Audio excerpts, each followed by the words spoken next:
Good morning all of you. तो आज हम कर रहे हैं वेनिन डायग्राम। वेनिन डायग्राम एक्चुअल में है क्या? ठीक है, जैसे हम किसी भी पॉइंट्स को ग्राफ में रिप्रेजेंट करते हैं तो वैसे ही हम किसी भी सेट को क्या कर सकते हैं, डायग्राम के थ्रू रिप्रेजेंट कर सकते हैं। ठीक है, और ये मैथमेटिशियन हुए हैं जॉन वेन, उन्होंने क्या करा था, इन जो सेट्स हैं उन्हें रिप्रेजेंट करा था किस तरह से, ग्राफिकली। तो सबसे पहले हम बात करते हैं किसकी, यूनिवर्सल सेट की। तो यूनिवर्सल सेट को जो जॉन वेन है उन्होंने किस तरीके से रिप्रेजेंट करा, उन्होंने कहा कि कोई भी यूनिवर्सल सेट है उसे आप किस तरह से रिप्रेजेंट कीजिए, रेक्टेंगल में। ठीक है, और ये हो गया आपके पास यूनिवर्सल सेट। सपोज कीजिए आपके पास कोई भी सेट है, ठीक है, उसे आप कैसे रिप्रेजेंट करेंगे, सर्कल से। ये चीज क्लियर होगी। अब सपोज कीजिए मैं आपको एक एग्जांपल देता हूं कि यहां पर a इज इक्वल टू क्या है, 1 2 3 और b है आपके पास 1 2 3 4। तो मुझे पता है a is a subset of b। तो इसे ग्राफिकली कैसे रिप्रेजेंट करेंगे कि आपके पास जो सेट b है वो a से बड़ा है, ठीक है, और जो आपके पास a है वो स्मॉल है क्योंकि सबसेट है b का। तो ये हो गया आपके पास a। तो जब भी आपको सबसेट रिप्रेजेंट करना हो तो आप उसे इस तरीके से रिप्रेजेंट करोगे। इसका मतलब ये हो गया कि a is a subset of b।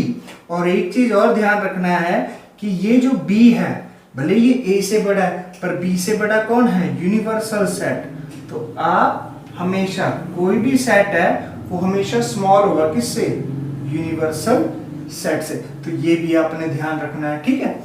अब उसके बाद क्या हो सकता है कि सपोज कीजिए मेरे पास है a is equal to 1 2 3, b is equal to 2 3 4। ये दो सेट है।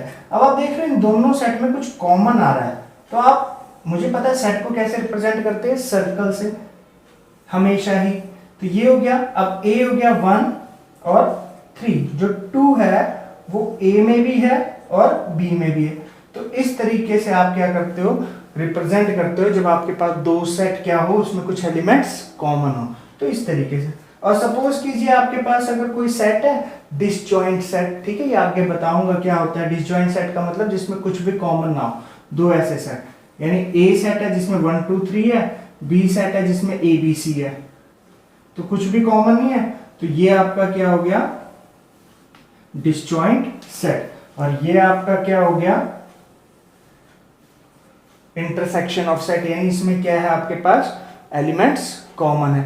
तो ये थे कुछ स्टैंडर्ड क्या, डायग्राम ऑफ ए सेट, ठीक है, जिसे किसने रिप्रेजेंट करा था, वेनिन ने। तो ये चीज आपको पता होनी चाहिए, ठीक है। अब हम बात करेंगे अपने टॉपिक की यूनियन ऑफ ए सेट की। यूनियन ऑफ ए सेट होता क्या है, तो इसे सबसे पहले हम बात करते हैं रिप्रेजेंट कैसे करते हैं। इसे रिप्रेजेंट करते हैं इस तरीके से। ये किसे रिप्रेजेंट कर रहा है, यूनियन को। अब होता क्या है यूनियन, आपने वर्ड सुना होगा, जिस तरह कंपनीज होती है यूनियन। यूनियन का मतलब होता है सारे के सारे, ठीक है ना। तो जैसे मान लीजिए मेरे पास एक सेट है ए जिसके अंदर एलिमेंट है 1 2 3, और एक अनदर सेट है बी जिसमें एलिमेंट्स है मेरे पास 4 3 5। तो अब मुझे क्या लेना है, यूनियन लेना है, यानी ए यूनियन बी। तो क्या हो जाएगा मेरे पास, देखो 1 2 3 3 2 टाइम्स ऊपर लिखूंगा, एक ही टाइम 1 2 3 4 5। तो ये होता है आपके पास यूनियन। और अगर मुझे इसे ग्राफिकली यानी वेनिन डायग्राम में समझना है तो उसमें भी हम कर सकते हैं। ये हो गया मेरे पास सेट ए, क्योंकि इस दोनों सेट में मैं कॉमन देख रहा हूं इसीलिए इस तरीके से होगा, हमने करा था। अब यहां पर तो आ गया आपके पास जो कॉमन एलिमेंट है वो यहां पर आ गया, और ए के जो एलिमेंट्स है वो क्या है 1 2, और बी के एलिमेंट क्या है 4 और 5। 3 1 ए में भी है और बी में भी है, ठीक है। और ये हमेशा किसके अंदर लिखा जाता है, यूनिवर्सल सेट में। तो अब जो ए यूनियन बी वाला पार्ट है वो क्या होगा आपके पास, ये जो शेड कर रखा है मैंने, ये सारा यानी इसमें 1 2 3 4 5, तो देख लो A यूनियन B। तो ये था वेनिन डायग्राम। क्लियर हो गया। अब हम करते हैं इसकी प्रॉपर्टीज। क्लियर है। तो प्रॉपर्टीज में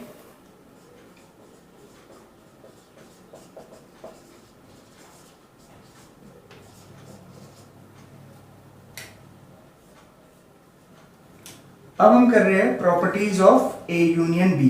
A यूनियन B की प्रॉपर्टीज क्या क्या है। सबसे पहले ये कॉम्यूटेटिव प्रॉपर्टी को होल्ड करता है कि A यूनियन B हो या B यूनियन A हो, आंसर सेम ही आएगा। जैसे मान लीजिए ये है A यूनियन B, अगर A यूनियन B करोगे तब भी 1 2 3 4 5, और B यूनियन A करोगे तब भी 1 2 3 4 5।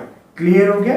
उसके बाद A यूनियन A यानी सेम सेट है, तो उसका यूनियन क्या आएगा, A ही आएगा।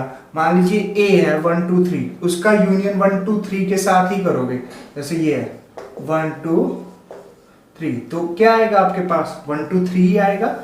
ठीक है, तो ये हो गया आपके पास। फिर उसके बाद क्या है कि अगर मान लीजिए आपके पास A यूनियन 5 है, तो आपके पास क्या आएगा, A यूनियन का मतलब होता है जो बड़ा सेट। तो देख लेना दोनों में से बड़ा सेट कौन सा।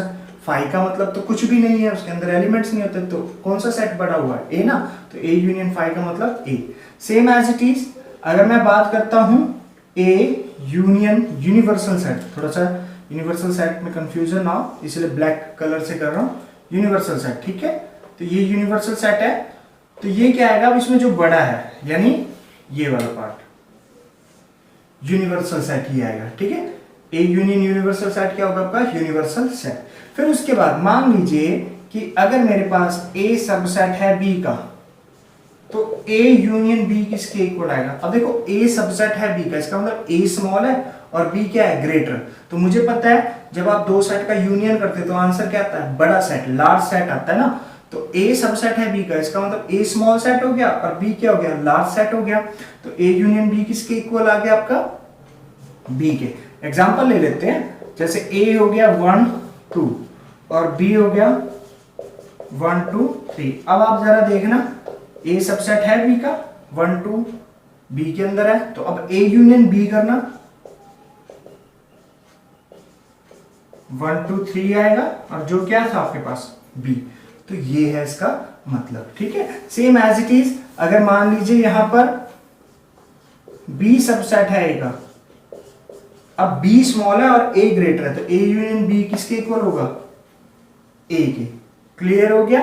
अब उसके बाद एक चीज आपने हमेशा ध्यान रखनी है कि जो ए है ना वो सबसेट है किसका, ए यूनियन बी का। सेम एज इट इज जो बी है वो सबसेट है किसका, ए यूनियन बी का। क्यों, देखो ए यूनियन बी में क्या है 1 2 3 4 5 और ए में क्या है 1 2 3। तो क्लियर है, जो ए है वो सबसेट है ए यूनियन बी का। Same as it is B भी सबसेट है ए यूनियन बी का। तो ये थी इसकी प्रॉपर्टीज। तो होप आप सबको अच्छे से समझ आया होगा ये। Thank you.